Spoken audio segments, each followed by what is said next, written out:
Hello, I am Benzi Kluger. I'm the president of the International Neuropalliative Care Society, and it's my pleasure and honor to give this year's inaugural Neuropalliative Care Advocate of the Year award to Mr. Stan Dempsey.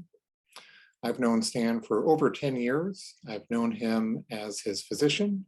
I've known him as a colleague. I've known him as a board member, and I've known him as a friend.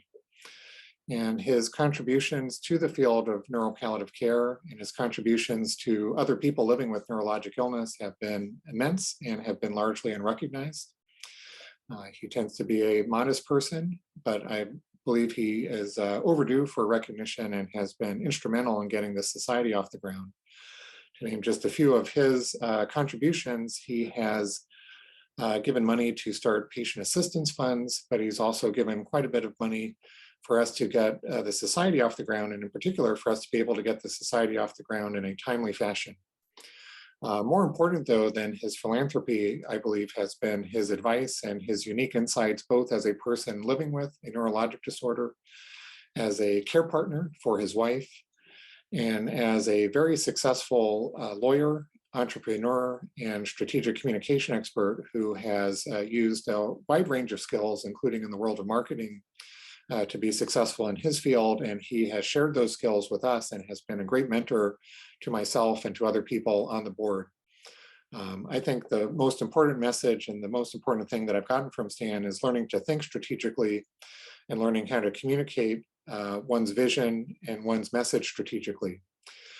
Thinking about not just in terms of research studies and what's the next randomized controlled trial, but how do we change culture? What are the opportunities that we can take advantage of to be able to push this field forward? What are the opportunities that we can take advantage of to generate grassroots support, to change the way physicians think, to change the way the Michael J. Fox Foundation and other foundations that fund research think about what we're doing in this field. And so for all of this and more, I'd like to turn things over to Stan. We will be sending him an award. And I believe Stan will now share with us a few words. Thank you for your attention. Thanks, Benzi, and thanks to all of you in the society. I'll respond with what my wife Judy used to call my lucky speech. I like to call it, "It's better to be lucky than smart" speech. I've had a very lucky career.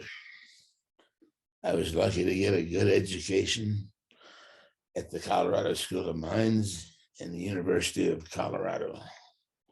I was lucky to be sent to the Harvard Business School by the mining company that I worked for.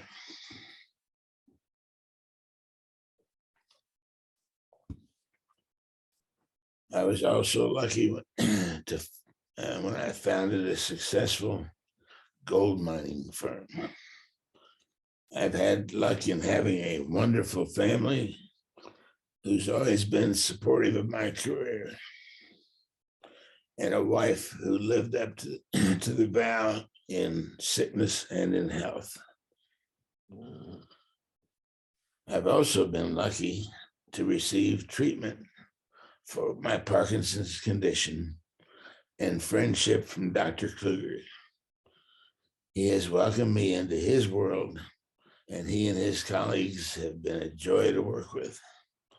Now I'm going to take a few minutes to make some comments about issues that are within the scope of our society's ambitions.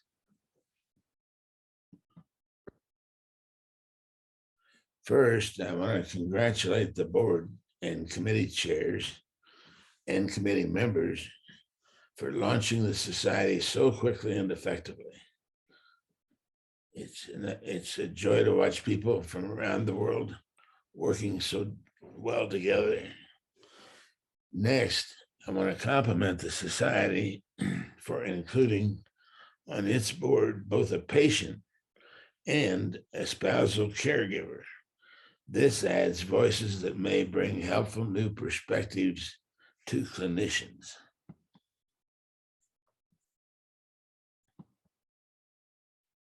With us this morning for an announcement that he wants to make. So good to have you here. Thank you. It's great to be here. How are you doing? I'm doing great. You might be surprised to hear that. When I haven't said in public until now that I've been diagnosed with Parkinson's disease.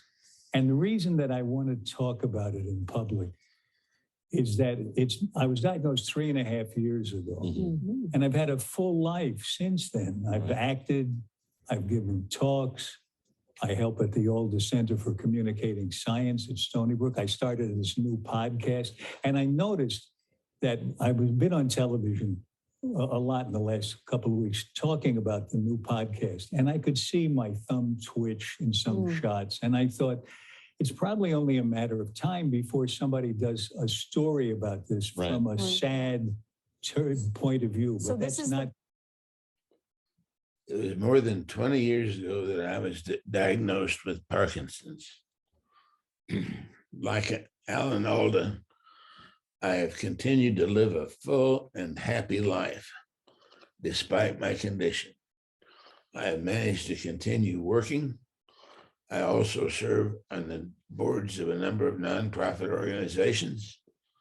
I continue my avocation as an author and still enjoy fly fishing and mountaineering.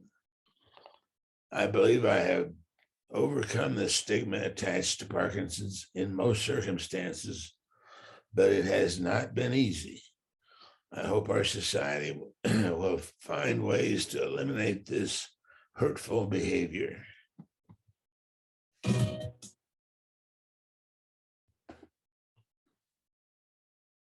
Sometimes medical professionals ask how they might use business techniques to secure better patient outcomes and lower costs.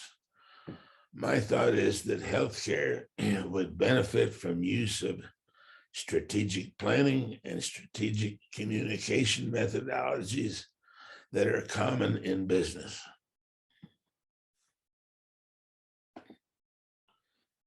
I particularly want to plug systems thinking and systems engineering in healthcare. Several academic institutions are training systems engineers to work on delivery of healthcare. Some of you who are attending this meeting may work in this field. I hope that our society will take a close look at how systems engineers can help us achieve our goals. Likewise, strategic communications can help us make the case for the changes we would all like to bring about. In closing, here are a few more topics that I hope will receive attention from the society. There is confusion about advance directives. Lawyers and medical professionals need to sort this out. I'm pleased that the spiritual influence of hospital chaplains of all religions is part of the society's scope. I am so lucky that one of my sons has been a hospice chaplain.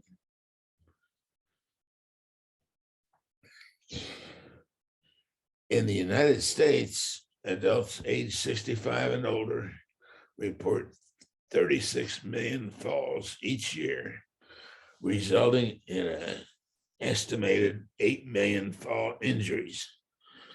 We need more fall prevention protocols and better protective clothing. We've also got some work to do on communication of diagnoses and advising a patient that it's a time for them to go to hospice.